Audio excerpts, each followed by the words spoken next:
వస్తే ఏం పేరన్న? యాకూబ్ రెడ్డి అన్న. యాకూబ్ రెడ్డి. ఉమ్. ఎక్కడ మీ ఊరు ఎక్కడ? మాది ఇక్కడ కిలాషాపూర్. కిలాషాపూర్. ఉమ్. ఏం పని చేస్తారన్న మామూలు? ఇదే వ్యవసాయమేనా. వ్యవసాయం చేస్తారు. ఉమ్. ఈ ఐకేపీ సెంటర్లో మీ వడ్లు పోసి ఎన్ని రోజులు అవుతుంది? ఇప్పుడు నెల మీద వారం రోజులు అయిందన్న. ఉమ్.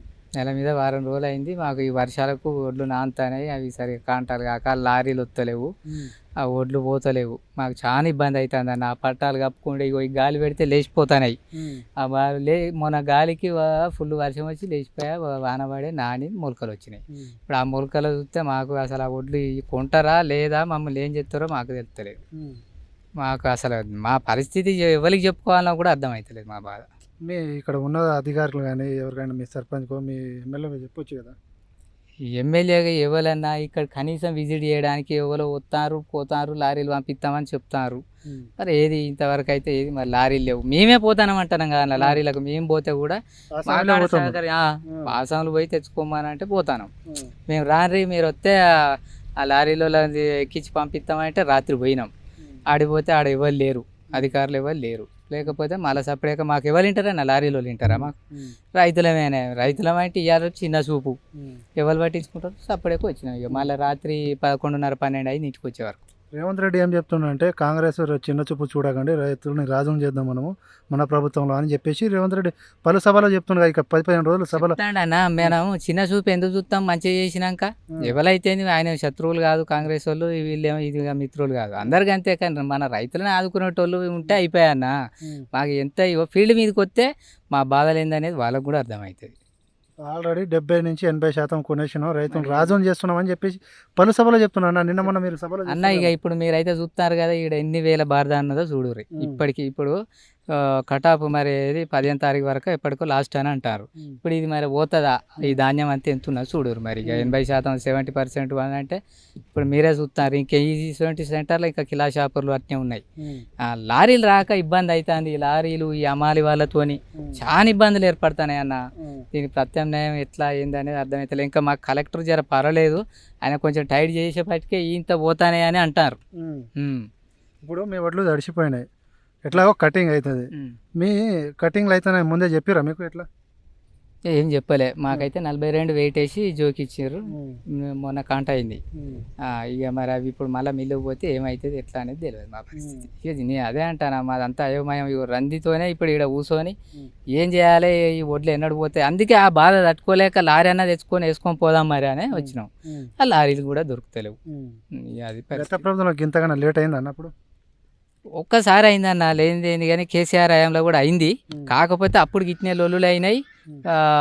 వేరే ఇప్పుడు అమాలోయస్ తక్కువ ఉంటే కూడా వేరే ఊరి నుంచి తెప్పించుకొని కంటాలు వేయించుకొని పంపించారు. పంపించి మొత్తం మీదనైతే సరే ఉడగొట్టిరు, అయిపోయిందిలే.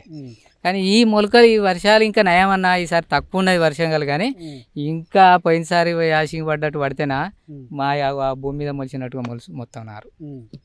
సో ఇప్పుడు దాకా మీరు వడ్లు గిట్లా అమ్ముకోలేదు, మళ్ళీ వ్యవసాయం చేయాలంటే అందుకే అన్న ఉత్తన పొట్లు తెచ్చుకోలే ఇంతవరకు. నేను పైసలు ఏ నుంచి తెచ్చుడు ఏమున్నదన్న. ఇక మాకు అప్పు కూడా పుట్టాను. ఇప్పుడు అప్పు కాడ తెచ్చినాం, మా కోడల పెళ్ళి తెచ్చిన. ఆయన మొన్న తిరిగిపోయాడు, ఒడ్లపై పోలేదు, మరి ఏం చేయాలని మేము అన్నాం. ఇక అంటే సరేలే ఒడ్లు పోయినాక మరి ఇత్తంతి అని చెప్తే ఇక ఆయన వెళ్ళిపోయాడు. అంటే మా పరిస్థితి అంత ఘోరం అయిపోతుంది. మళ్ళీ వ్యవసాయం చేసుకోవాలంటే పైసలు కావాలి, మరి కనీసం రైతు బంధు అనేది వేస్తుండ. ఇక రైతు బంధు ఏమున్నదన్న, మొన్న 2 ఎకరాల వరకు వేసిండు, సప్పుడే కూకున్నాడు. ఇంకంతే. ఇక మాకు అది కూడా అదే ఉండే. సరే కేసీఆర్ హయాంలో అది వచ్చి ఉండే, ఇప్పుడు అవి కూడా లేదు. అది ఇబ్బంది అయిపోయింది. ఒకసారి 3 ఎకరాలకు వేసిండు, ఒకసారి 2 ఎకరాలకు వేసిండు, ఇప్పుడు అది ఇబ్బంది. ఏది లేదన్న, రుణమాఫీ అన్నారు. ఎందుకు చెప్తారు ఆ కలబులి కబూర్లు? అవసరమా? ఇదిగా నిజాయితీగా ఇప్పుడు మమ్మల్ని మోసం చేస్తే వాళ్ళకి ఏమొస్తుందన్న? మేము ప్రకృతితోని పోరాడతాం, ప్రతి ఒక్కరితో పోరాడు వ్యవసాయం చేసుడే మాది. ప్రజాపాలన అంటుండో ప్రణాళిక అంటుండో ఇక అంటుండన్న అంటాడు. కానీ ఏది మరి ఇక ప్రజాపాలన ఏది, ఆయన ప్రణాళికలు ఇవ్వో మరి మాకైతే ఇక చెప్పుకునేటట్టుగా లేదు. మరి జూన్ 1వ తారీఖు నుంచి ఇప్పుడు దాకా సభలు పెడతాడు, పలు సభలు పెడతాడు. ఏమంటాడంటే కేసీఆర్ని గద కూలుస్తా గీ మాటలు మాట్లాడతాను, కానీ రైతులకు ఇంత బాధపడతారు. ఈ ఒక్క విషయం కూడా బయట అయితే వాళ్ళు ప్రతిపక్షాల మీద ఫోకస్ పెట్టే కంటే జర మా రైతుల మీద ఫోకస్ పెట్టి ధాన్యాన్ని సరైన టైంలో మిల్లులలో చేర్పించే ఉపాయం చేసుకుంటే బాగుంటుంది వాళ్ళ ఆలోచనలు. కానీ ఇప్పుడు వాళ్ళు ఏదో అనుకొని మాటలు ఏదో ప్రజల మీద ముంగట ఏదో అనుకొని మీటింగ్ చేసుకుంటే అదంతా కాదు. ఇప్పుడు చేయవలసిన పనులేంది, కాకపోతే వాళ్ళు ఫీల్డ్ విజిట్ ప్రతి ఒక్కరు వచ్చి ఎక్కడెక్కడ సెంటర్లలో ఏమున్నాయో చూసుకొని పంపించే ఏర్పాటు చేయాలన్నా. ఇవేవో లేకపోతే రైతులకు ఇప్పుడు ఏంది, నేను ఇప్పుడే చెప్తాను కదా, మేము ప్రకృతితో పోరాడతాం, ప్రతి అధికారులతో. ఇప్పుడు ఈడ సెంటర్లు వీళ్ళతో పోరాటమేనా? ఇప్పుడు నెల మీద వారం రోజుల నుంచి పోరాటం చేసుడు కాకపోతే ఏమున్నదన్న? ఎండపోసి దగ్గర పోసి పట్టి చేసి చేసే వరకు ఇప్పటికీ ఇంకా ఓట్లు పోకపోయా. అక్కడ ఇంకా వేరే ఇతర పనులు చేసుకోవాలంటే అవి అన్నీ అయిపోతున్నాయి. ఇక మేము ఎట్లా ముందడిగే సమస్యలు మొత్తం మాది అంతా అగమ్య గోచరంగా ఉన్నదన్న. రైతుది నిజం చెప్పాలంటే చాలా ఆగా ఉన్నది, మా పరిస్థితి ఆగా ఉన్నది. చాలా ఇబ్బంది పడతాను మేము. అదైతే వాస్తవం అన్నమాట. ఏది కోరిన రేవంత్ రెడ్డిని తెచ్చుకున్నారు మార్పు అని చెప్పి. ఎట్లా ఉంది మరి ఇప్పుడు మార్పు? అంటే ఇదే మార్పు, ఇంకేందన్న? మొలకలు వస్తానే ఒడ్లు, అదే మార్పు. ఇక మళ్ళీ ఇంకా 5 సంవత్సరాలు నేనే ఉంటానని చెప్పి మీరు ఇంతగానే అది ప్రజలే నిర్ణయిస్తారు, మనం ఒక్కలని చెప్పేది కాదు.